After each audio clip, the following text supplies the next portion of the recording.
चलिए तर्क संग्रह की किताब सब लोग निकाल लीजिए। व्याकरण अच्छे से समझ में आ रहा है?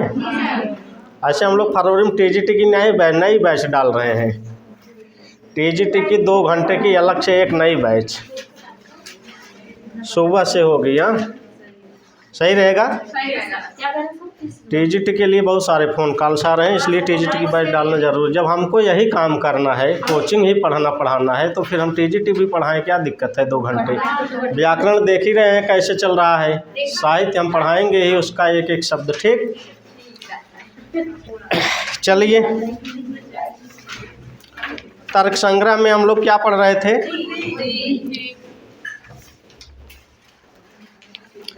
एक बार बुद्धि पूछ लें सबसे। नक्शा सबके दिमाग में बना होगा ना? देखिए, हम लोग जो कह दिए हैं कि 1 महीने में सिलेबस पूरा करवा दें, जितनी यूनिट है हम तो उतने दिन में पूरा कर दें, लेकिन आपको समझ में आए कि ना आए ये बताइए। ये कह देना बहुत बड़ी बात नहीं है, और कर देना भी हमारे लिए बहुत बड़ी बात नहीं है, क्योंकि हमारी टीम 5 लोगों की है। अगर हम अकेले होते तो हमारे लिए बहुत बड़ी बात हो सकती थी। 10 यूनिट को 10 दिन में पढ़ा देना एग्ज़ाम की दृष्टि से हमारे लिए कोई बड़ी बात नहीं, क्योंकि हमारी टीम 5 लोगों की है। ठीक, अब हम केवल बुद्धि का एक हिस्सा पढ़ाए हैं। वो आप लोग पढ़ के आए हैं कि नहीं अभी पता चल जाएगा ना। अनुभव की परिभाषा बताइए।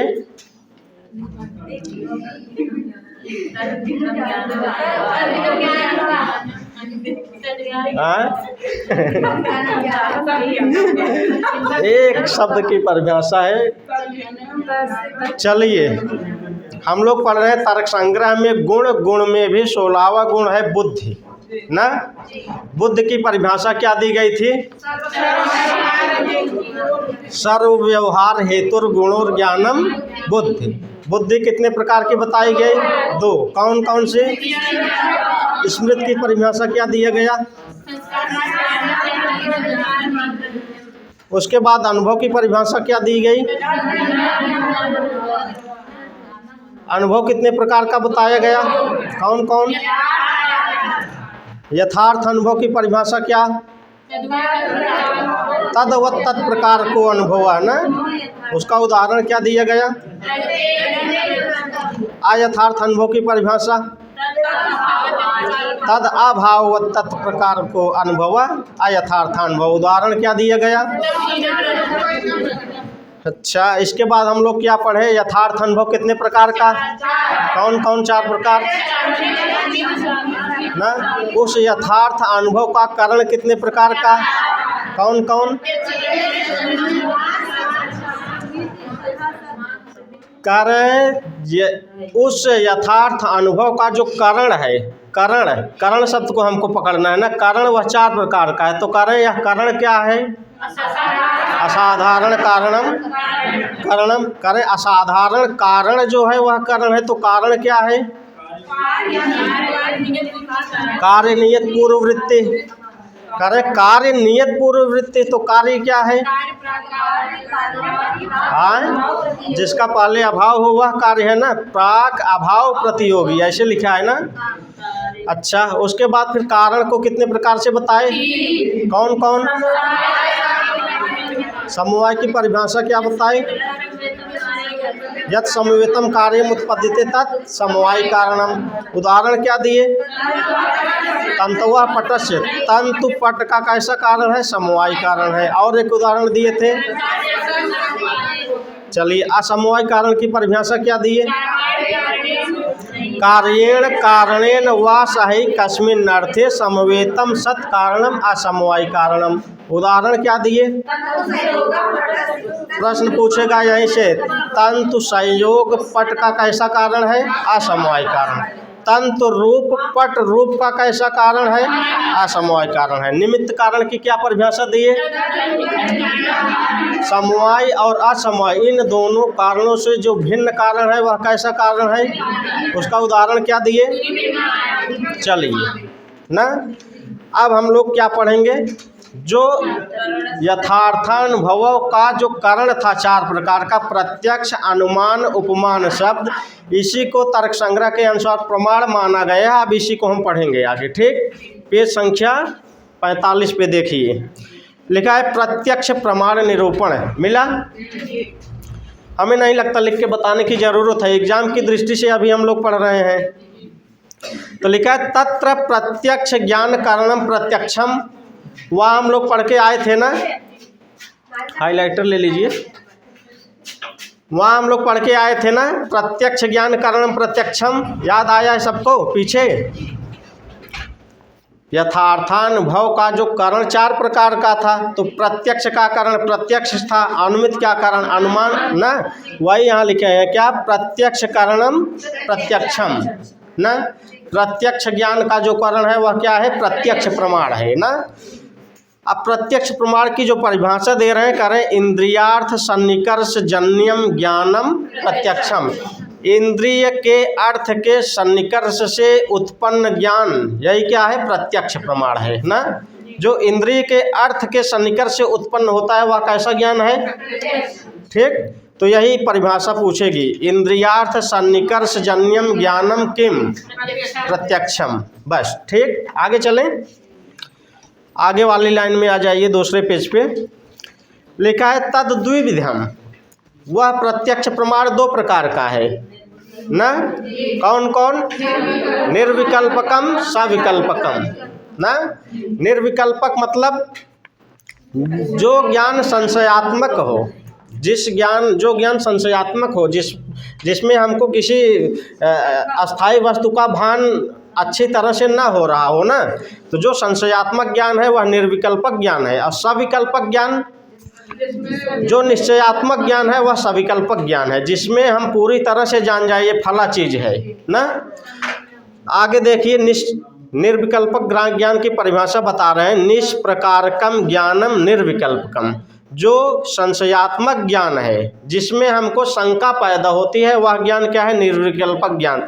उदाहरण दे रहे हैं, यथा इदम किंचित, यह कुछ है, संशय हुआ कि नहीं, यथा इदम किंचित, यह कुछ है, जो संशयात्मक ज्ञान है वह कैसा ज्ञान है।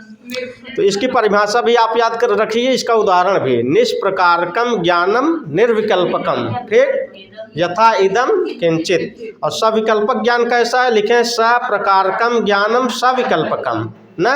जो निश्चयात्मक ज्ञान है वह सविकल्पक ज्ञान है, जैसे डित्थो अयम, यह डित्थ है, डित्थ मतलब ठूंठ, ठूंठ मतलब पेड़ का कटा हुआ सूखा भाग वैसे जो पड़ा रहे वही है ना, यह ठूंठ है, यह डित्थ है, यह ब्राह्मण है। आगे लिखे हैं ब्राह्मणोयम, निश्चयात्मक ज्ञान हो रहा है कि नहीं, यह श्याम है, श्यामोयम, यह श्याम है।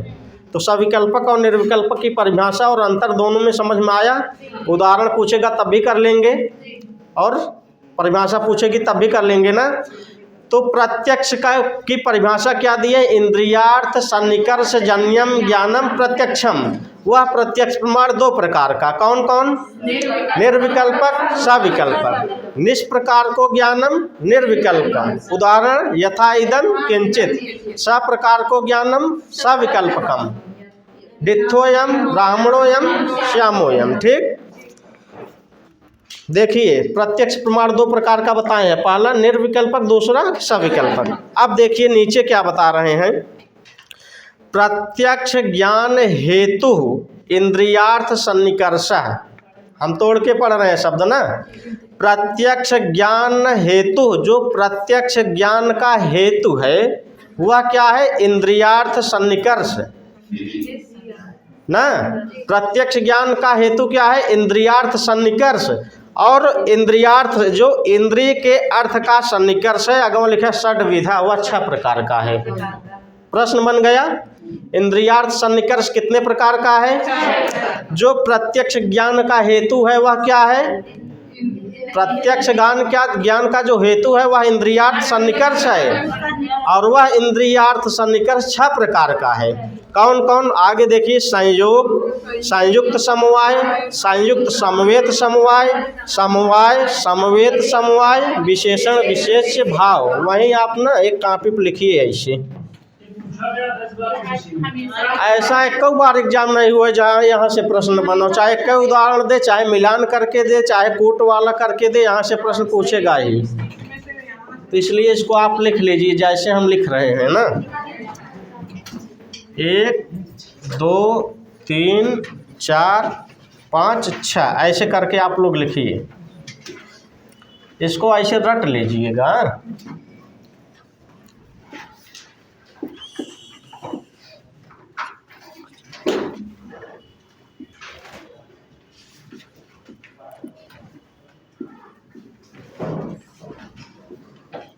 हम लिखवा दे रहे हैं, 4-5 पेज छोड़ देंगे, उससे आपका काम हो जाएगा इसी 5-6 शब्दों से ना।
किताबियों में से भी देख के लिख लीजिए, वहाँ 6 वो जो लिखा है, तब तक हम यहाँ लिख दे रहे हैं।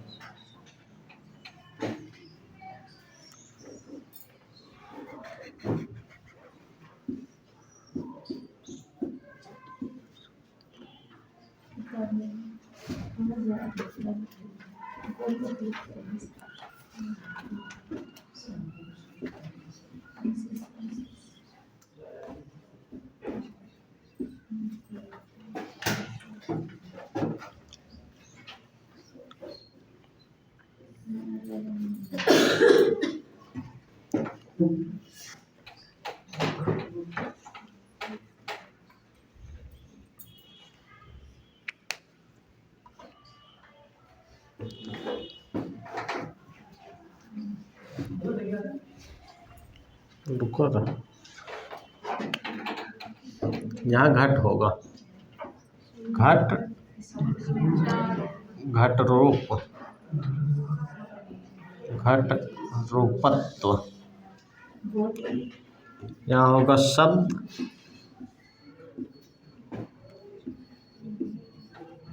शब्द रूपत्व, यहाँ होगा घटा भाव। ये सही है। इसको ऐसे लिख के ऐसे आप लोग रट लीजिए, यहाँ से हर बार प्रश्न पूछा जाएगा, चाहे प्रवक्ता हो चाहे यूजीसी।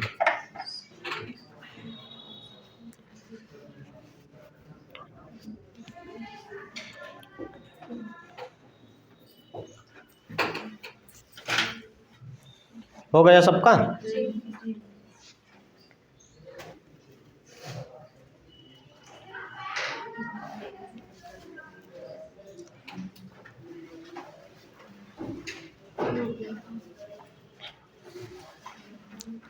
चलें आगे। देखिए किताब में लिखा है क्या, प्रत्यक्ष ज्ञान हेतु ना, जो प्रत्यक्ष ज्ञान का हेतु है वह क्या है, इंद्रियार्थ सन्निकर्ष। और वह इंद्रियार्थ सन्निकर्ष कितने प्रकार का है, 6 प्रकार का। 6 प्रकार कौन कौन, संयोग, संयुक्त समवाय, संयुक्त समवेत समवाय, समवाय समवेत समवाय, विशेषण विशेष भाव ना। ऐसे इसको हम सीरियल से रट के, इसको भी सीरियल से ऐसे रट लेंगे, घट घट रूप, घट रूपत्व, शब्द शब्द रूपत्व, घटा भाव।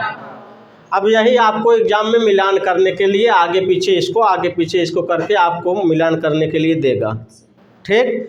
और चाहे कोट बना के 2-2 ऑप्शन दे देगा, कौन किसका उदाहरण है, इसका उदाहरण उसके सामने, इसका उदाहरण उसके सामने, 2 ऑप्शन ऐसा रहेगा जिसका उदाहरण उसी के सामने ठीक रहेगा, ठीक। तो यहाँ से एक प्रश्न आपका आउट है यूजीसी में हर बार, ठीक।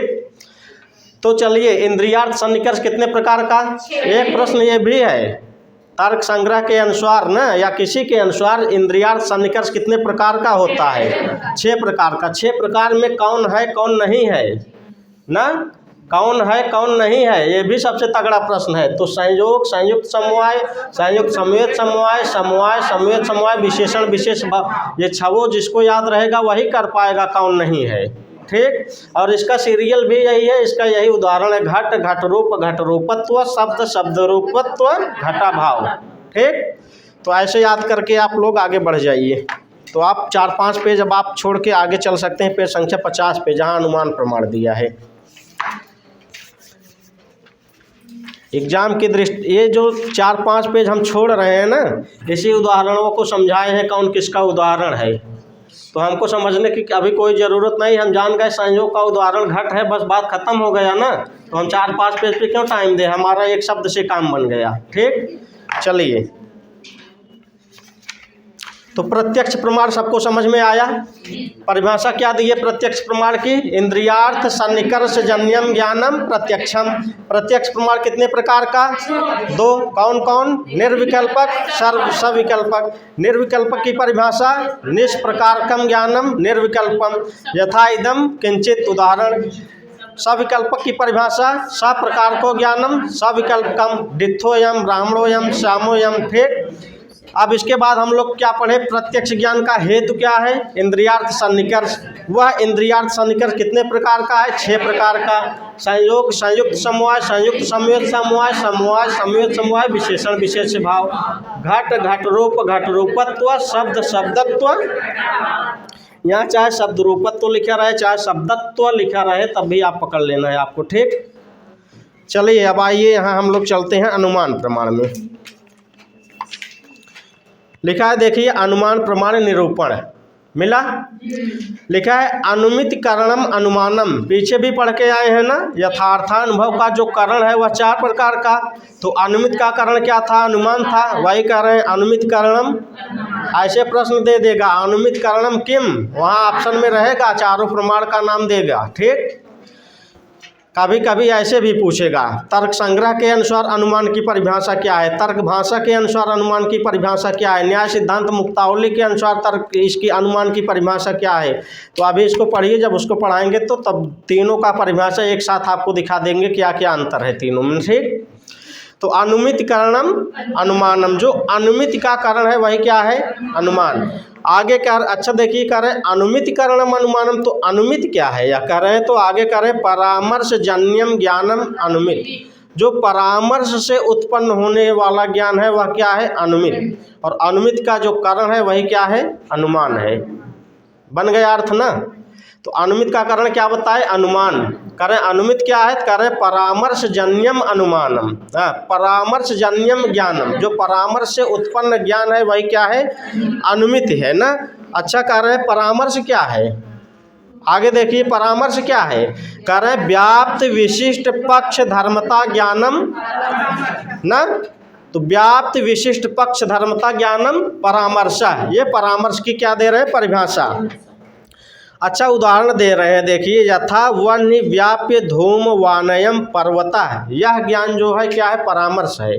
देखिए, पर्वत है, पर्वत में अग्नि है, पर्वत ऊंचा है, हम लोग नीचे से देख नहीं पा रहे हैं, वहाँ अग्नि है। अग्नि है कि नहीं है ना। तो वहाँ से जो धुआं निकल रहा है, उस धुएं के ज्ञान से हमको जो परामर्श हो रहा है ना, धुआं जो है वही परामर्श है। धुएं से हम पता पा रहे हैं पर्वत पे अग्नि है ना, वही ज्ञान परामर्श है आपका। ठीक, तो पर्वत में अग्नि की सिद्धि के लिए हम जिस धुएं के माध्यम से ये पता पा रहे हैं कि पर्वत में अग्नि है, वो ज्ञान जो हमको हो रहा है वही परामर्श है। पक्ष धर्मता, अच्छा, जब हम लोग तर्क संग्रह पढ़े, तर्क भाषा पढ़ेंगे ना, तो पक्ष क्या है, पक्ष धर्मता क्या है, पर्वत में अग्नि की सिद्धि क्या हो रही, कैसे हो रही, ये सब हम लोग प्रवक्ता में अच्छे से पढ़ेंगे। ठीक, अभी केवल प्रश्न जानिए, प्रश्न आपका यही बनेगा।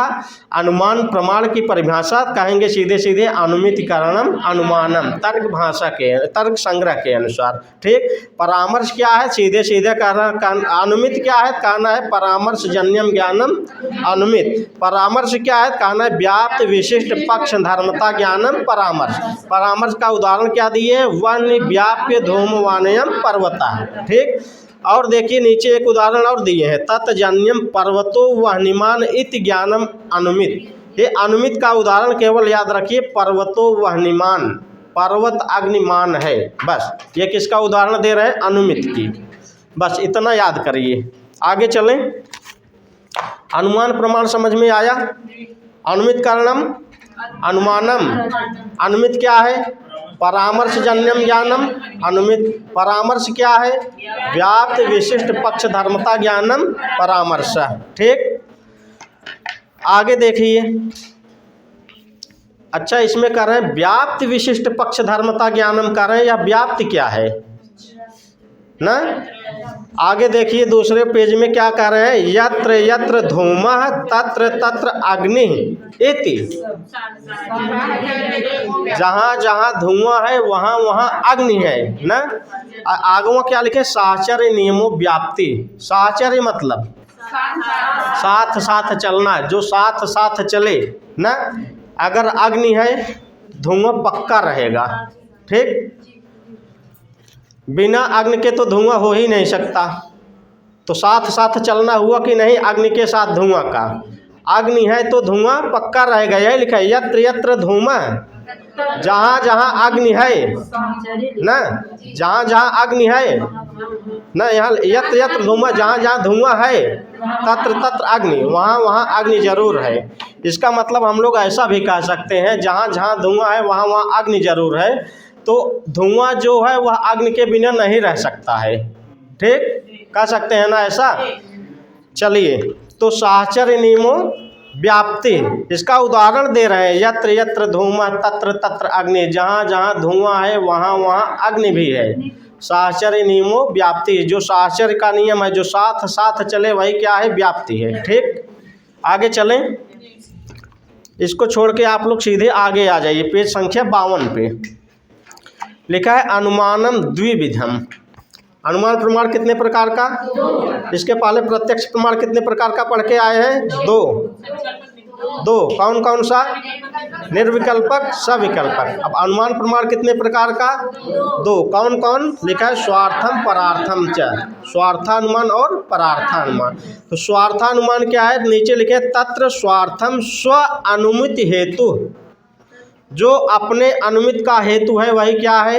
स्वार्थानुमान है। ठीक, इसका उदाहरण देखिए, लास्टोक लाइनियम दिए हैं। यत्र यत्र धूमः तत्र तत्र अग्नि इति महानस आदौ, जहाँ जहाँ धुआं है वहाँ वहाँ अग्नि है, जैसे महानस। महानस मतलब रसोई घर ना, रसोई घर में अग्नि है, धुआं भी है।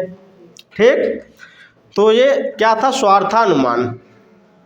अच्छा, जो एग्जाम में प्रश्न जहाँ से ज़्यादा पूछा जाएगा, परार्थानुमान नीचे देखिए लिखा है। पहली लाइन की आधी लाइन तक छोड़ दीजिए, जहाँ से लिखा है पंच अवयव वाक्यम प्रयुज्यते, मिला? वहाँ से हम लोग एग्जाम की दृष्टि से पढ़ेंगे। 5 अवयवों से जो युक्त वाक्य है वही क्या है? अगवा लिखता परार्थानुमान, वही परार्थानुमान है। स्वार्थानुमान परार्थानुमान दो प्रकार का अनुमान बता रहे हैं। कह रहे स्व अनुमित हेतु स्वार्थानुमान। स्वार्थानुमान का उदाहरण दिए, यत्र यत्र धूमः तत्र तत्र वाहनी, जैसे महानस रसोई घर। लेकिन परार्थानुमान कह रहे हैं जो 5 अवयवों से युक्त वाक्य है वही क्या है? परार्थानुमान। अब वो 5 अवयव क्या है उसको देखिए, उसको आप लोग लिखिएगा भी। यहाँ से प्रश्न हमेशा रहेगा।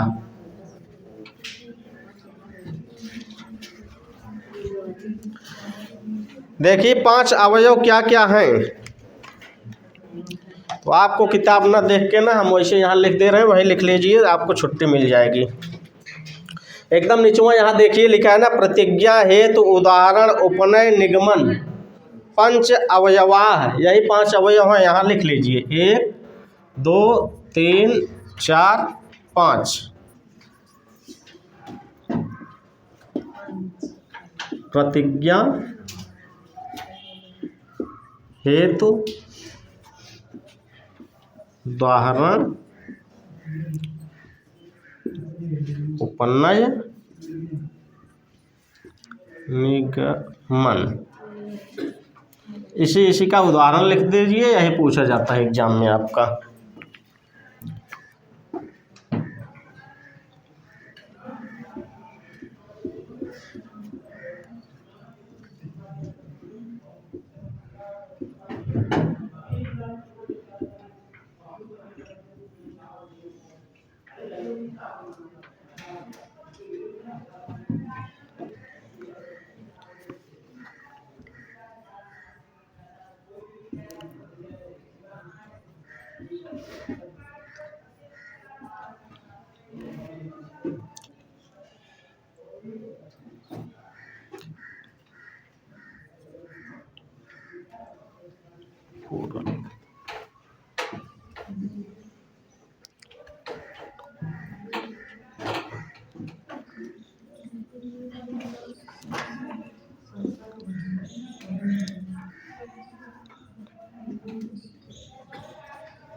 यही लिख लीजिए, आपको 4-5 बजे से फिर छुट्टी मिल जाएगी।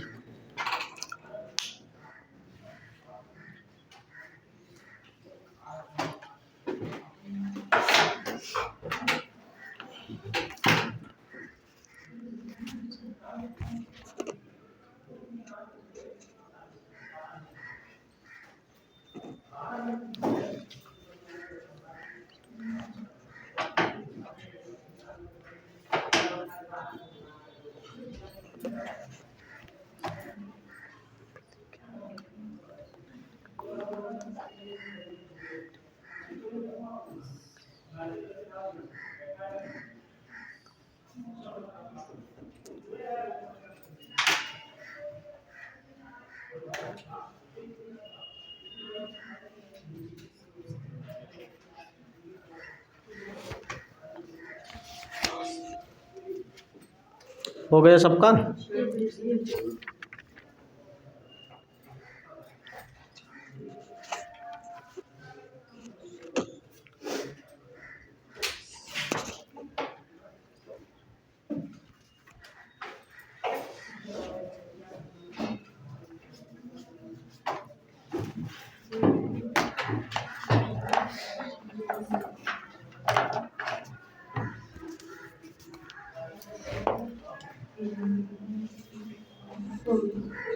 चलें आगे।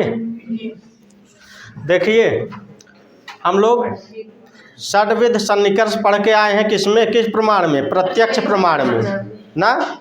और ये 5 अवयव किस प्रमाण में पढ़ रहे हैं? ये भी बहुत गूढ़ प्रश्न है। प्रत्यक्ष प्रमाण में हम लोग षड्विध सन्निकर्ष पढ़ के आए हैं। अनुमान प्रमाण में वो भी कौन, किस? परार्थानुमान में 5 अवयव को पढ़ रहे हैं। प्रतिज्ञा, हेतु, उदाहरण, उपनय, निगमन। ठीक, कह रहे प्रतिज्ञा पर्वतो वह्निमान, पर्वत अग्निमान है। कह रहे हैं कैसे? उदाहरण दीजिए। हेतु कह रहे हैं धूमवत्वात्, धुआं होने से। उदाहरण दे रहे हैं जो जो धूमवान, जहाँ जहाँ धुआं है साथ वह अग्निमान, वह अग्निमान भी है, जैसे महानस, रसोई घर। ठीक, उपनय तथा च अयम, निगमन तस्मात् तथा। इसको ऐसे रट लीजिए, केवल आपको जानना है। एक प्रश्न ये तगड़ा बनेगा, मतलब 5 अवयव किस अनुमान के अंतर या किस प्रमाण के अंतर्गत इसकी गिनती होती है, तो हम कहेंगे अनुमान प्रमाण के अंतर्गत। अनुमान प्रमाण में भी किसके अंतर्गत? परार्थानुमान के अंतर्गत। इसको जानते रहिए बस। अब इसका मतलब पूरे बताने में तो कम से कम आधे घंटे लगेगा डिटेल में। कुछ ना, एग्जाम की दृष्टि से ये रट ले से। अब भाई प्रवक्ता की जब हम लोग पढ़ाएंगे इसको फिर से ना, तो एक एक शब्द उसको तोड़ के बताएंगे। तथा च अयम क्या है, तस्मात् तथा क्या है, इसको फिर यहाँ जो किताबें दी है ना, एक एक लाइन ही हम लोग तोड़ तोड़ के बताएंगे वहाँ। ठीक, अभी तो हमको कम से कम दर्शन ही 7-8 पढ़ना है। शंकर भाष्य भी अभी पढ़ना है, जो हम लोग कभी पढ़े नहीं है, फिर भी उसको पढ़ाएंगे किसी न किसी तरीके से एग्जाम की दृष्टि से। ठीक, किताबों ना देखे ही होकर। कुछ नहीं पूछेगा। एग्जाम में जो पूछेगा बस यही, अनुमान की परिभाषा क्या है, एक अनुमान कितने प्रकार का, हाँ तर्क संग्रह के अनुसार या अन्नम भट्ट के अनुसार अनुमान प्रमाण कितने प्रकार का ना, फिर उसमें 5 अवयव किस अनुमान के अंतर्गत हैं, 5 अवयव कौन है कौन नहीं है, बस यही तक पूछता है अभी तक एग्जाम में। ठीक, आगे चलिए, पेज संख्या 53 के नीचे आइए, जहाँ लिखा है लिंगम त्रिविधम, ये भी बहुत इंपॉर्टेंट है। क्या लिखा है, लिंग कितने प्रकार का, लिखने की कोई जरूरत नहीं, वैसे बता रहे हैं। देखिए लिंग कितने प्रकार का, 3 प्रकार का। पहला बता रहे हैं अन्वय व्यतिरेक ना, दूसरा बता रहे हैं केवलान्वयी, तीसरा बता रहे हैं केवल व्यतिरेकी। इसको थोड़ा सा लिखना पड़ेगा क्योंकि आप लोग अभी कंफ्यूज हो जाएंगे। अच्छा, ये जो 3 प्रकार का लिंग है ना, उसमें बहुत सारे लोग कंफ्यूज हैं, जो कई बार पढ़े हैं वो भी, अच्छा जो पढ़ाते हैं वो लोग ये संशय दूर भी नहीं करते हैं, वो समझे ना पाते हैं कौन केवल अन्वयी है कौन केवल व्यतिरेकी है, क्या अन्वय व्यतिरेक दोनों है। तो हम लोग यहाँ 3 प्रकार का लिंग पढ़ रहे हैं ना, 1 2 3। तो हम किताब की दृष्टि से अगर न चल के हम अपने दृष्टि से चलेंगे तो एक होगा केवलान्वयी ना, दूसरा होगा आपका केवल व्यतिरेकी ना, और तीसरा जो होगा अन्वय और व्यतिरेक दोनों होगा। ठीक,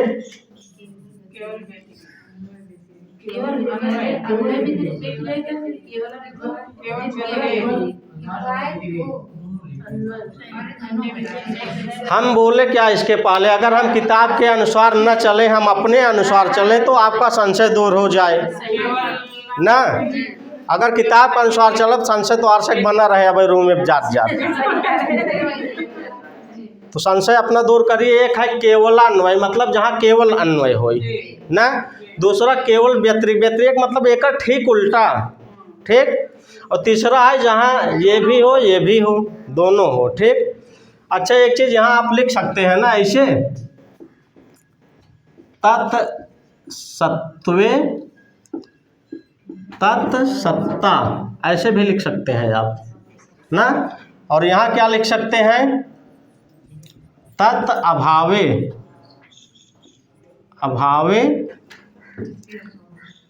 तत् अभाव। ठीक, यहाँ ऐसे हिंदी में भी लिख सकते हैं हम लोग,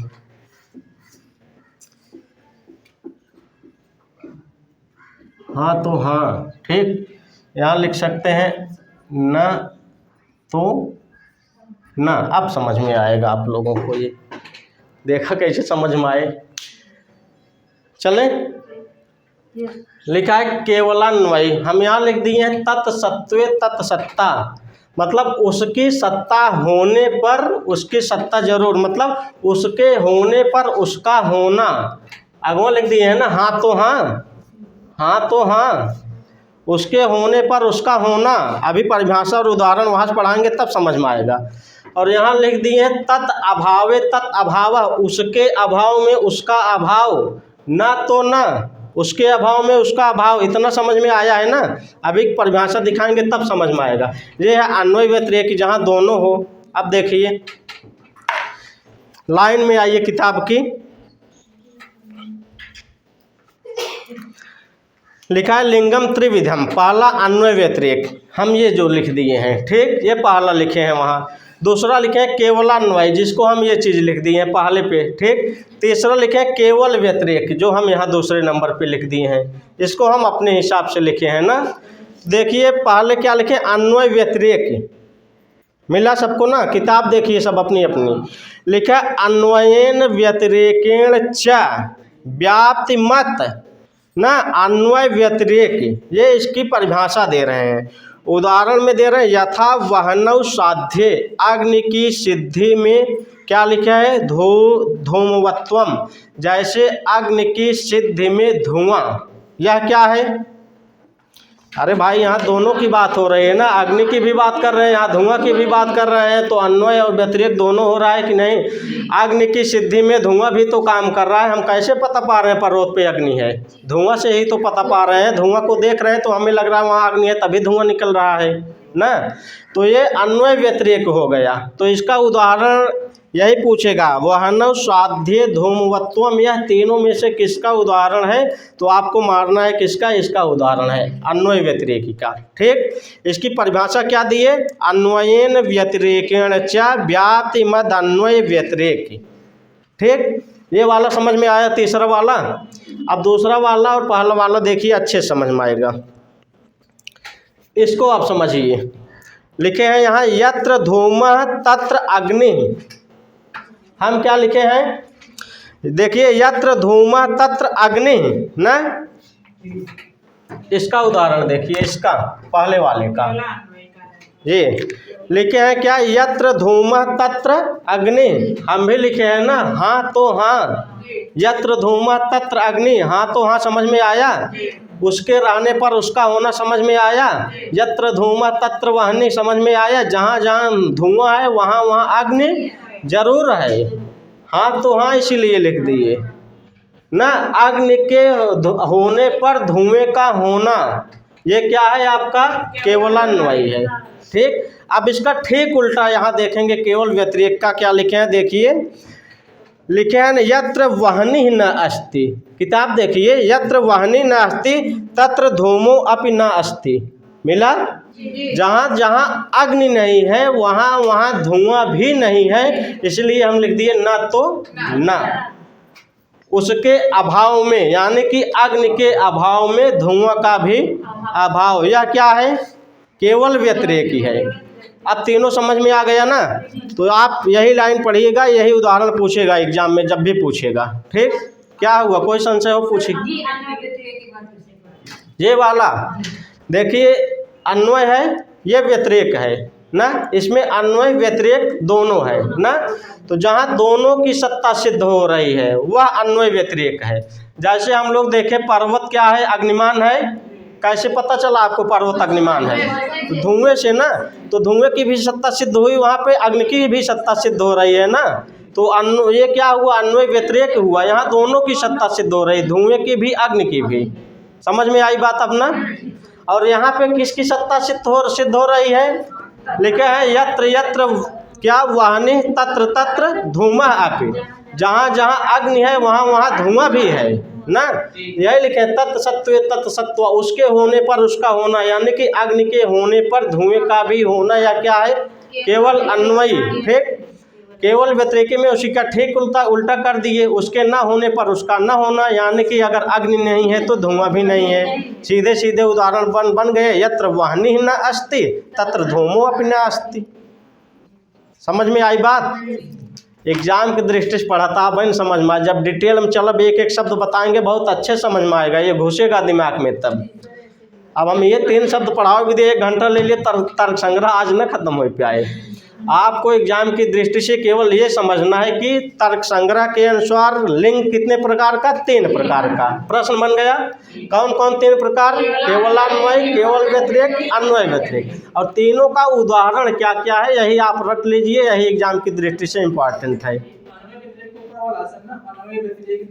अन्वय व्यतिरेक हम यहाँ लिखे हैं ना, हम अपने, हाँ ये वाला, इसका उदाहरण दिए है ना, वहनव साध्य धूमवत्वम, अग्नि की सिद्धि में जैसे धुआं ना।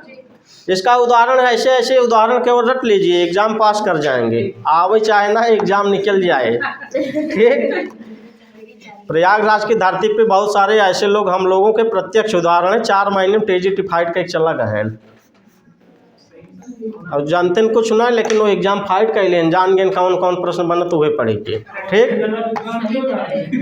अब जो सिलेक्शन पाएंगे बाटे वैसे ज़्यादा विद्वान क्यों ना आए धरती पे। चलिए, ये आपको समझ में आया ना, केवलान्वयी, केवल व्यतिरेकी, अन्वय व्यतिरेकी।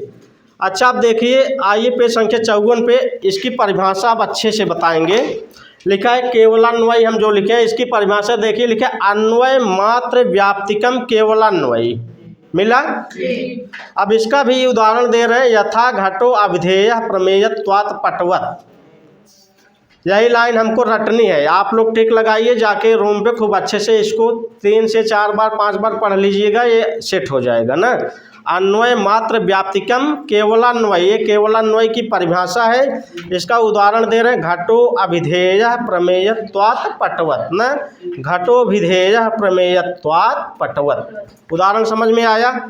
उसके नीचे देखिए केवल व्यतिरेक का परिभाषा और उदाहरण दे रहे हैं। लिखे व्यतिरेक मात्र व्याप्तिकम केवल व्यतिरेक ना, इसका उदाहरण क्या दिए हैं, यथा पृथ्वी इतरेभ्यो विद्यते गंधवत्वात्। बस इतने टिक करिए, बाकी छोड़ दीजिए। उसके सीधे नीचे आ जाइए, ये चीज़ हम लोग पढ़ लिए ना। इसका उदाहरण देखिए, उदाहरण जरूर याद रखिएगा जो ये लिखा है ना। जैसे केवलान्वय का यहाँ उदाहरण दे रहे हैं, घटो विधेय प्रमेयत्वात् पटवत्, ये उदाहरण याद रहना चाहिए, यही पूछता है एग्जाम में। और केवल व्यतिरेक का उदाहरण क्या दिए हैं, पृथ्वी इतरेभ्यो विद्यते गंधवत्वात्, ये याद रहना चाहिए। ठीक, नीचे अच्छा आइए एकदम, जहाँ लिखा है संदिग्ध साध्यवान पक्ष, पक्ष सपक्ष विपक्ष आप लोगों को बता दें। नीचे देखिए लिखा है क्या, संदिग्ध साध्यवान पक्ष। हम 3 चीज को याद करेंगे, पक्ष सपक्ष विपक्ष। क्या याद करेंगे, पक्ष सपक्ष विपक्ष। अब पक्ष क्या है, सपक्ष क्या है और विपक्ष क्या है, इसको देखिए लिखा है संदिग्ध साध्यवान पक्ष। मिला नीचे एकदम यहाँ ना, जहां अग्नि की सत्ता सिद्ध होने में संदिग्ध रहे वह क्या है, आपका पक्ष है। पक्ष क्या है, अच्छा अग्नि की सत्ता हम लोग कहाँ सिद्ध कर रहे हैं, पर्वत पर ना, तो वही पर्वत पक्ष है। अग्नि की सत्ता हमको वहाँ सिद्ध करनी है पर्वत पे ना, अभी संदिग्ध है, हम लोग केवल धुआं देख के कह रहे हैं वहाँ अग्नि है ना। तो वही एक कारण संदिग्ध साध्यवान, जहाँ मतलब अग्नि की सत्ता संदिग्ध हो कि यहाँ अग्नि है कि नहीं है, धुआं किस कारण से निकल रहा है ना, तो वही जहाँ संदिग्ध साध्यवान जो है वही पक्ष है ना। आगे लिखा है यथा धूमवत्वे हेतु, जैसे धूम के हेतु होने पर पर्वत, पर्वत में तो हम तो केवल धुआं से जान पा रहे हैं वहाँ अग्नि है ना, तो धुआं को हेतु बता रहे हैं, धुआं को साधन बता रहे हैं। धुआं जो साधन है उसी साधन से हम वहाँ अग्नि की सत्ता को सिद्ध करेंगे। ठीक, तो आपको केवल इतना याद करना है, पक्ष की परिभाषा क्या है, तो आपको याद करना संदिग्ध साध्यवान पक्ष, पक्ष क्या है, पर्वत है। बस एग्जाम की दृष्टि से इतना। आगे चलिए, सपक्ष क्या है, कह रहे निश्चित साध्यवान, जहाँ मतलब अग्नि की सत्ता निश्चित रूप से सिद्ध हो जाए वह सपक्ष है। जैसे महानस रसोई घर, वहाँ अग्नि की सत्ता सिद्ध हो जाएगी कि नहीं, वही कह रहे हैं वहाँ सपक्ष है वो। इसका उदाहरण क्या दिए, महानस ना। और नीचे आइए लिखा है निश्चित साध्य अभाववान, निश्चित साध्य अभाववान। अभाव मतलब जहाँ पर अग्नि की सत्ता पूरी तरह से सिद्ध ही न हो वह क्या है, विपक्ष है। उदाहरण में क्या दे रहे हैं, महारिद मतलब जलाशय, तालाब, तालाब में अग्नि की सत्ता सिद्ध होगी क्या, वही हो गया पक्ष सपक्ष विपक्ष। पक्ष मतलब जहाँ जो संदिग्ध साध्यवान रहे ना, वही तो दिए है ना, संदिग्ध साध्यवान वह क्या है, पक्ष। और विपक्ष में क्या दिए, जहाँ निश्चित रूप से अग्नि की सत्ता सिद्ध हो जाए वह क्या है, रसोई घर जैसे ना, वह है सपक्ष। और विपक्ष में कह दिए जहाँ निश्चित रूप से अग्नि की सत्ता सिद्ध ही न हो वह क्या है, विपक्ष। जैसे उदाहरण में बस। आइए पंचहेत्वाभास देखते हैं। चलिए ऐसे किताब से ही पढ़ाते हैं ना। अब नीचे आइए लिखा है सव्यभिचार, गिनिए 1, सव्यभिचार 1, विरुद्ध 2, वहीं अपने किताबिए पर लिखिए 1 2। सव्यभिचार 1, विरुद्ध 2, तीसरा पे सत प्रतिपक्ष, असिद्ध, बाधित, पंचहेत्वाभाषा, ये 5 हेत्वाभास हैं। सबसे तगड़ा प्रश्न यही बन गया कि हेत्वाभास कितने प्रकार का होता है ना। हेतुवत आभासते इति हेत्वाभाषा मतलब क्या वहाँ केवल हेतु आभासित होता है, होता नहीं है, केवल आभासित होता है ना, वह हेत्वाभास है। जिसमें हेतु का आभास हो वह क्या है, वास्तव में हेतु होता नहीं है, केवल हेतु का आभास होता है हमको, वही है हेत्वाभास। तो हेतुभाष कितने प्रकार का? 5। कौन कौन सा? सव्यभिचार, विरुद्ध, सत प्रतिपक्ष, असिद्ध, बाधित। अब पांचों की परिभाषा उदाहरण देख लीजिए, बस बात खत्म। हाँ, तो इसका क्रम यही है, तर्क संग्रह में यही क्रम दिया गया है ना। अभी हम लोग तर्क भाषा पढ़ेंगे, थोड़ा सा डिसबैलेंस है आगे पीछे। देखिए ये हो गया ना 5 हेतुभाष। अब कौन है कौन नहीं है पूछेगा, कर लेंगे ना। अब जो नहीं कर पाएगा कौन है कौन नहीं है, तो उसमें हमारी गलती होगी क्या? हेतुभाष कितने हैं? 5। कौन कौन? सव्यभिचार, विरुद्ध, सत प्रतिपक्ष, असिद्ध, बाधित। ठीक। अब देखिए पांचों की परिभाषा उदाहरण देख लीजिए बस। पहला देखिए क्या लिखा है, सव्यभिचारो अनैकांतिक है। मिला? कह रहे हैं जो सव्यभिचार नामक हेतुभाष है उसको अनैकांतिक भी कहते हैं। इसका 2 नाम हो गया। इसको याद, ये प्रश्न पूछा जा चुका है एग्जाम में। अनैकांतिक हेतुभाष या सव्यभिचार हेतुभाष को और किस नाम से जानते हैं? अनैकांतिक। तो कह रहे हैं सव्यभिचारो अनैकांतिक है। आगे लिखा त्रिविध है। वह सव्यभिचार या अनैकांतिक हेतुभाष 3 प्रकार का है। कौन कौन? साधारण, असाधारण, अनुपसंहारी। अब इसकी तीनों की नीचे परिभाषा उदाहरण देखिए क्या लिखे, तत्र साध्याभाववद वृत्ति साधारणो अनैकांतिक है। उदाहरण दे रहे हैं, यथा पर्वतो वह्निमान प्रमेयत्वात्। मिला सबको? सब टिक करके घर पे पढ़िएगा इसको। तत्र साध्य अभाववद वृत्ति साधारणो अनैकांतिक यथा पर्वतो वह्निमान। ठीक हो गया ना। नीचे देखिए दूसरे की परिभाषा, असाधारण की परिभाषा क्या दे रहे हैं, सर्व सपक्ष विपक्ष व्यावृत्ता है, जो सभी सपक्ष और विपक्ष में व्यावृत्त रहे, मतलब न रहे। पक्ष मात्र वृत्ति, जो केवल पक्ष मात्र में रहे, वह क्या है? असाधारण। क्या असाधारण? असाधारण सव्यभिचार हेतुभाष वह है। ठीक। आगे देखिए इसका उदाहरण दिए हैं, यथा शब्दो नित्य शब्दत्वात् इति ना। बन गया। नीचे और आइए एक लाइन, ये वाली परिभाषा पूछी जा चुकी है एग्जाम में। अन्वय व्यतिरेक दृष्टांत रहितो अनुपसंहारी, ये लाइन पूछी जा चुकी है। अनुपसंहारी हेतुभाष का ये परिभाषा है ना। अन्वय व्यतिरेक दृष्टांत रहितो अनुपसंहारी सर्वम नित्यम सर्वम अनित्यम प्रमेयत्वात् इति, इसका उदाहरण है। ठीक। ठीक हो गया सबका। सब लोग इधर देखिए एक बार। हम लोग पढ़ रहे 5 हेतुभाष ना। 5 हेतुभाष कौन कौन सा था? सव्यभिचार, दूसरा विरुद्ध, सत प्रतिपक्ष, असिद्ध, बाधित। ठीक। तो पहला क्या था? सव्यभिचार। कह रहे हैं सव्यभिचारो अनैकांतिक ना। वह 3 प्रकार का है, साधारण, असाधारण, अनुपसंहारी। तो साधारण की परिभाषा, असाधारण की परिभाषा बहुत इंपॉर्टेंट एग्जाम की दृष्टि से है कि नहीं, लेकिन जो अंतिम वाला है अनुपसंहारी उसकी परिभाषा पूछी जा चुकी है, इसलिए और इम्पॉर्टेंट है ये। ठीक। तो ये लाइन इसका उदाहरण है, यही आप लोग याद करिए। अब नीचे आ जाइए दूसरे अगले पेज पे। दूसरा हेतुभाष क्या बताएं? विरुद्ध। इसकी परिभाषा उदाहरण दोनों पूछा गया है, दोनों इम्पॉर्टेंट है। इसका उदाहरण तो पता नहीं कितनी बार पूछा गया है, तो इसका उदाहरण बार बार पूछा गया है, इसलिए इसको हम जरूर ध्यान रखेंगे। ठीक। पेपर आप लोग सॉल्व करेंगे वहाँ ये उदाहरण कई बार मिलेगा आपको। तो विरुद्ध की परिभाषा बता रहे हैं, साध्य अभाव व्याप्तोर हेतुर विरुद्ध ना। उदाहरण इसका क्या है? शब्दों नित्य कृतकत्वात् इत, यह उदाहरण इसकी, और इसका परिभाषा बहुत इंपॉर्टेंट है, ये पूछा गया है बहुत बार, इसको आप लोग जरूर याद करिएगा। ठीक। तो विरुद्ध नामक हेतुभाष की परिभाषा क्या बताए? साध्याभाव व्याप्तोर हेतुर विरुद्ध। उदाहरण क्या बताए? शब्दों नित्य कृतकत्वात्। ठीक। उसके नीचे आइए, तीसरा हेतुभाष क्या था? सत प्रतिपक्ष। अब उसकी परिभाषा दे रहे हैं, यस्य साध्य अभाव साधकम हेतु अंतरम स प्रतिपक्ष। ये सत प्रतिपक्ष की क्या है?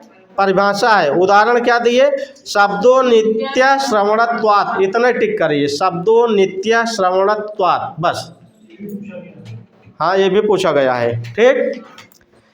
परिभाषा भी इसकी पूछी जा चुकी है, इसकी भी परिभाषा पूछी जा चुकी है ये वाला। अच्छा, हम जब परिभाषा दे रहे, हम जब एग्जाम दिए थे, हमारा केवल हेतु अनंतरम यही शब्द वो पकड़े थे हम, इसी से हमारा सही हो गया था। बाकी हमको आगे पीछे की लाइन न कुछ अर्थ कुछ नहीं आ रहा था, लेकिन हमारा प्रश्न सही था। यस्य साध्य अभाव साधकम हेतु अनंतरम सत प्रतिपक्षा, ठीक, शब्दों नित्य श्रवणत्वात्। अब उसके नीचे सीधे सीधे आइए, कौन सा है? असिद्ध। चौथा हेत्वाभास क्या है? असिद्ध। कह रहे हैं असिद्धा त्रिविधा। असिद्ध हेत्वाभास कितने प्रकार का है? ये भी प्रश्न पूछा जा चुका है। असिद्ध हेत्वाभास कितने प्रकार का है? 3 प्रकार का। कौन कौन? आश्रया सिद्ध, स्वरूपा सिद्ध, व्यापत्वा सिद्ध, ठीक। तो आश्रया सिद्ध का उदाहरण यहाँ दे रहे हैं। नीचे देखिए जो दूसरी लाइन में यहाँ लिखा है, गगना रविंदम सुरभि अरविंदत्वात् सरोजा रविंदवत, यही टिक कर लीजिए। यही लाइन बार बार पूछी जाती है एग्जाम में, और अगर फिर पूछी जाएगी आगे भी तो यही लाइन पूछी जाएगी, ठीक। तो आश्रया सिद्ध का उदाहरण क्या दिए? गगना रविंदम सुरभि अरविंदत्वात् सरोज अरविंदवत, ठीक। दूसरा इसका क्या बताए हैं? स्वरूपा सिद्ध ना। आश्रया सिद्ध 3, ये क्या है? असिद्ध 3 प्रकार का बताए ना, आश्रया सिद्ध, स्वरूपा सिद्ध, व्यापत्वा सिद्ध। आश्रया सिद्ध का उदाहरण दिए गगना रविंदम वाला। अब स्वरूपा सिद्ध का देखिए, लिखा है स्वरूप असिद्धो यथा शब्दो गुण चाक्षुषत्वात्, ये भी पूछा जा चुका है एग्जाम में। अच्छा, इसको हम लोग समझेंगे कैसे? स्वरूपा सिद्ध का उदाहरण है ना, असिद्ध 3 प्रकार का बताया गया। कौन कौन? आश्रय सिद्ध, स्वरूपा सिद्ध और व्यापत्वा सिद्ध। तो आश्रय सिद्ध का उदाहरण गगना रविंदम, ठीक। और ये स्वरूपा सिद्ध का उदाहरण देखिए शब्दो गुण चाक्षुषत्वात्। चक्षुष का देखा हम सही, चक्षु से क्या देखेंगे? रूप देखेंगे, स्वरूप देखेंगे, बस वही पकड़ के आपको मार देना है टिक, ये ठीक। तो ये किसका उदाहरण है? स्वरूपा सिद्ध का, ठीक। उसके नीचे आइए, तीसरा क्या बताए थे इसका भेद? व्यापत्वा सिद्ध। तो लिखे स उपाधिको हेतु व्यापत्वा सिद्ध, मिला। सोपाधिको हेतु, स उपाधि जो उपाधि के सहित है ना, तो स उपाधि का हेतु व्यापत्वा सिद्ध, जो उपाधि के सहित हेतु है वह क्या है? व्यापत्वा सिद्ध। अब कह रहे हैं उपाधि क्या है, तो उसके ठीक आगे उसकी परिभाषा दे रहे हैं, साध्य व्यापकत्वे सति साधन अव्यापकत्वम उपाधि। ये लाइन आप याद कर लीजिए, उपाधि की परिभाषा ये भी पूछी जा चुकी है, ठीक। और शायद इस बार असिस्टेंट प्रोफेसर का जो एग्जाम हुआ था उसमें भी ये परिभाषा पूछी गई थी, ठीक। उपाधि की परिभाषा क्या है? साध्य व्यापकत्वे सति साधन अव्यापकत्वम उपाधि। अच्छा, एक 2 3 लाइन छोड़ के आइए, जहाँ यहाँ लिखा है तीसरी लाइन के अंतिम में देखिए लिखा है, पर्वतो धूमवान वन्यमत्वाद इति अत्र आद्रेंधन संयोग उपाधि। आद्रेंधन संयोग मिला, 3 लाइन, वो भी लाइन टिक कर लीजिए ना। बस इतना ही पूछेगा आपसे, और कुछ नहीं पूछेगा। अब अंतिम हेतुभास देखिए अगले पेज पे क्या है? बाधित ना। लिखा है यस्य साध्याभाव प्रमाण अंतरेण पक्षे निश्चितः स बाधितः, मिला।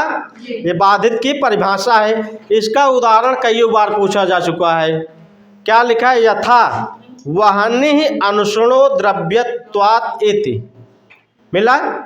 वहनि अनुसृणो, वहाँ रका विसर्ग हो जाएगा ना, वहनि अनुसृणो द्रव्यत्वात् इति। 5 हेतुभास हो गया, 3 प्रकार के लिंग भी हम लोग पढ़ लिए, 5 अवयव भी पढ़ लिए, 6 प्रकार के सन्निकर्ष भी पढ़ लिए। अब आइए आगे उपमान प्रमाण। अभी टाइम है, इसको खींच खत्म कर दे रहे हैं ना। अब हम देखिए जल्दी जल्दी समाप्त करने के चक्कर में ना तो अर्थ बता पा रहे हैं, ना कुछ केवल टिक लगवा रहे हैं, कैसे कैसे प्रश्न बन रहा है यही बता रहे हैं। अब पढ़ना आपको है, जाके 1 महीने में सबको बस हमरे से बस के ना तब ऐसे पढ़ाई दे, ठीक। चलिए उपमान प्रमाण की परिभाषा देखिए, लिखा है उपमित कारणम, पीछे पढ़ के आए हैं ना।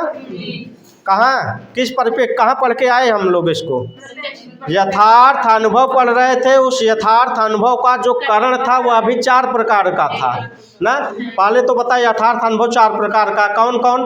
प्रत्यक्ष, अनुमित, उपमित शब्द। उसका कारण भी 4 प्रकार का, प्रत्यक्ष, अनुमान, उपमान शब्द। वही कह रहे हैं जो उपमित का कारण है वही उपमान है, यहाँ बता रहे हैं। ठीक, क्या लिखा है? उपमित कारणम, उपमित कारणम अनुमानम। आवत पीछे से उपमित कारणम उपमानम। अच्छा कह रहे हैं अब ये उपमित का कारण उपमान है तो उपमित क्या है? संज्ञा संग संबंध ज्ञानम उपमित। ठीक, ये परिभाषा भी, ये भी लाइन पूछी जा चुकी है। आगे देखिए क्या लिखे? तत्कारणम सादृश्य ज्ञानम। तत्कारणम उसका कारण, किसका?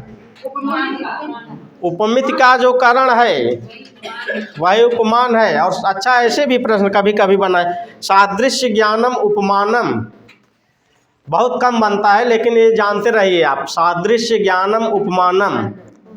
ठीक, अगर पूछे तो आप ये जानते रहिएगा, सादृश्य ज्ञानम किम उपमानम, उपमित कारणम किम उपमानम। अच्छा उपमित क्या है? कह रहे हैं संज्ञा संग संबंध ज्ञानम उपमित। बस इतना उपमान प्रमाण में याद रखिए। आगे एक शब्द लिखा है गो सदृशो गवयः, मिला सबको?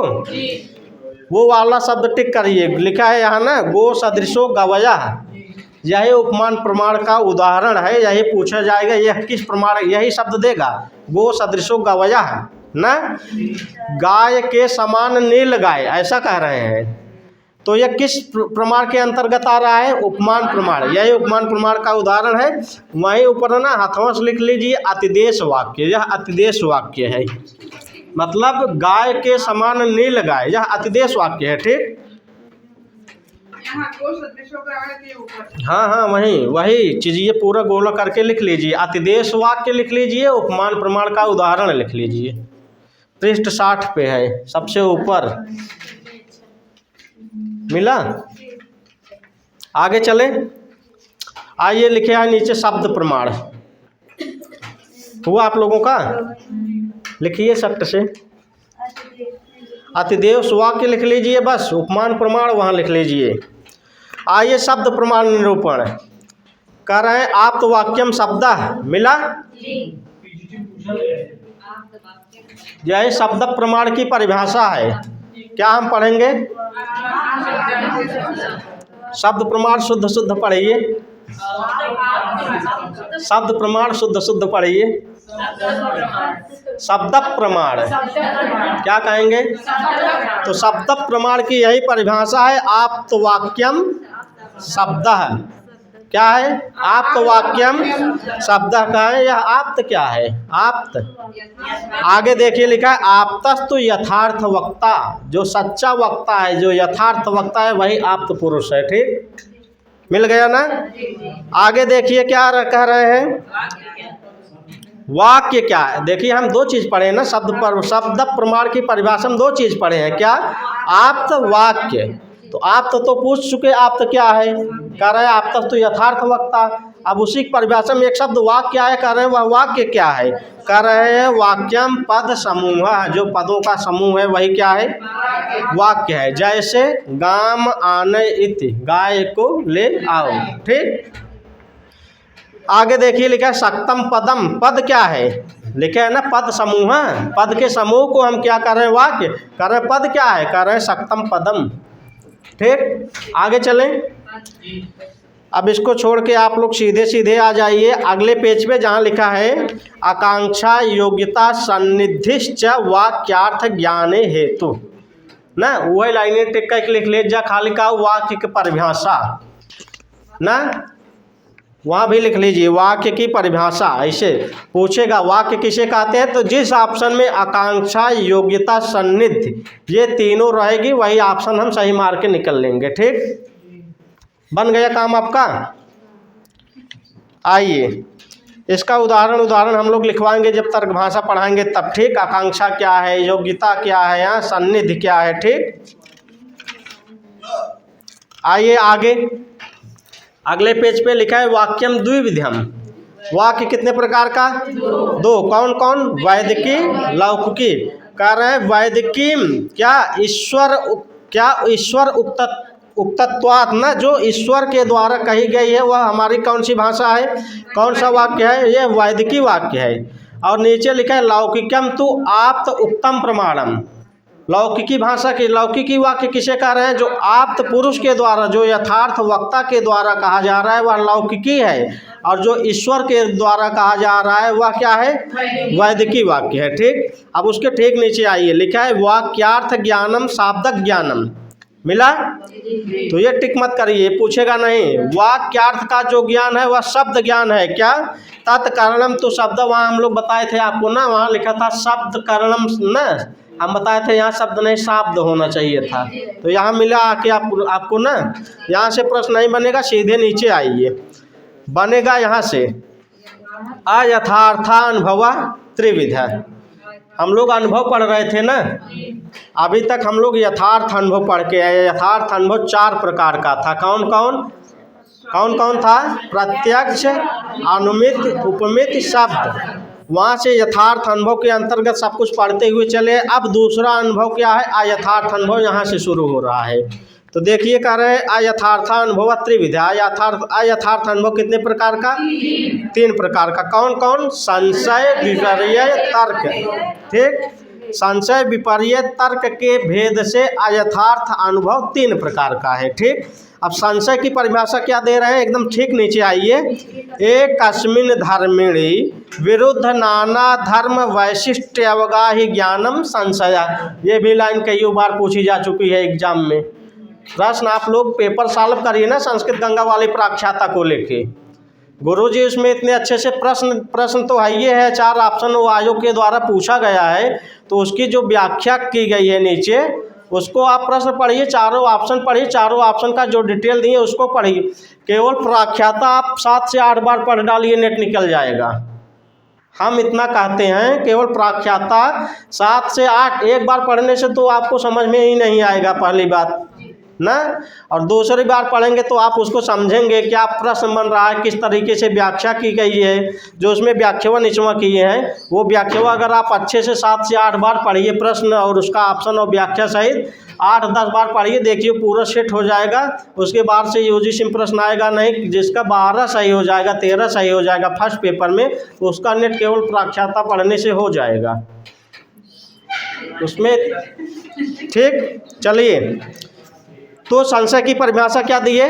एक अस्मिन् धर्मिण विरुद्ध नाना धर्म वैशिष्ट अवगाहि ज्ञानम संशय। संशय आगमा क्या लिखे? यथा स्थाणुर्वा पुरुषोवा। यह स्थाणु है कि पुरुष है। जैसे हम लोग अंधेरे में जा रहे हैं, एक ठूठ वृक्ष को देखे, दूर से देखने में लागत कौनो आदमी खड़ा बा ना, तो संशय है कि नहीं, यह स्थाणु है कि कोई पुरुष है, यही संशय है। आगे देखिए क्या लिखा है, मिथ्या ज्ञानम विपर्य। मिला? मिथ्या ज्ञानम विपर्य ना, जो मिथ्या ज्ञान है, जो झूठा ज्ञान है, वही क्या है? विपर्य है ना। उदाहरण दे रहे हैं, सुक्तो रजतम इत, सीपी में चांदी का ज्ञान, ये मिथ्या ज्ञान है कि नहीं? चलिए टिक करिए उसको। आगे आइए, तर्क नीचे दे रहे हैं, व्याप्यारोपेण व्यापकारोपस तर्क ना। व्याप्यारोपेण व्यापकारोपस तर्क, ये भी परिभाषा पूछी जा चुकी है एग्जाम में। इसको भी आप अच्छे से टिक करिए, इसको जाके 4-5 बार पढ़िए अगर इस बार एग्जाम देना है अच्छे से तो। ठीक, तर्क की परिभाषा क्या दिए हैं? व्याप्यारोपेण व्यापकारोपस तर्क। उदाहरण क्या दे रहे हैं? वाहनी न स्यात्, यदि वाहनी न स्यात् तर्हि धूमो अपि स्यात्। ठीक, ये तर्क दे दिए ना, जहाँ जहाँ भाई जहाँ जहाँ अग्नि नहीं है वहाँ वहाँ धुआं भी नहीं है, तर्क दे दिए ना, वही है उदाहरण। आगे देखिए, अगले पेज पे आइए, लिखा है स्मृति अपि द्विविधा। अब बुद्धि का हम लोग दूसरा भेद पढ़ रहे हैं। एक तो अभी हम लोग क्या पढ़ के आए थे? बुद्धि 2 प्रकार की ना, स्मृति, अनुभव। अभी तक अनुभव पढ़ के आए हैं, उसी अनुभव में सारा सब कुछ चला है आपका, चाहे हेत्वाभास हो, चाहे 5 अवयव हो, चाहे 4 प्रमाण हो, चाहे षड्विध सन्निकर्ष हो, सब कुछ पढ़ के चले आए ना। अब कह रहे हैं स्मृति जो है यह भी 2 प्रकार की है। कौन कौन? अयथार्थ, यथार्थ और अयथार्थ। ठीक। तो यथार्थ अयथार्थ, आगे कर रहे प्रमाजन्य यथार्था और अप्रमाजन्य अयथार्था। बस यही आप इसको याद कर लीजिए। पूरी तरह संग्रह हो गई ख़त्म। अब 17वां गुण आ गया है सुख। हम लोग सुख पढ़ चुके हैं ना। तर्क संग्रह समाप्त हुई एग्जाम की दृष्टि से। हम लोग जैसे पढ़े और पढ़ाए हैं इससे ज़्यादा किसी एग्ज़ाम में नहीं पूछेगा। अब आप कितनी बार पढ़ ले रहे हैं याद। देखिए हम लोग कुछ किताब किए नहीं है कभी याद, मतलब बैठ कबो करबे नहीं कि आज हम एक श्लोक रटी। हम लोग इतनी बार पढ़ लिए हैं कि वो अपने आप सेट हो गए हैं दिमाग में बस। ठीक। अब इस तर्क संग्रह को हमको आप कहिए ना, हम नक्शा बना के 7 पहले पदार्थ द्रव्य गुण कर्म सामान्य विशेष समवाय भाव ना, उसमें 9 द्रव्य 24 गुण जितने हैं पूरा नक्शा बना के हमारे दिमाग में चलत कैसे कैसे नक्शा बन जाए सट से। ठीक। तो इसमें बुद्धि इतनी बड़ी थी, हम लोग बुद्धि 2 दिन पढ़े हैं, बाकी तर्क संग्रह 1 के दिन में समाप्त कर दिए थे 1.5 घंटे में। ठीक। चलिए तो अब हम लोग कल से वेद शुरू करेंगे। यहाँ वेद की यार वो फोटो कॉपी नहीं हो पाई ना आज। फोटो कॉपी इसलिए भी नहीं हो रही है, वो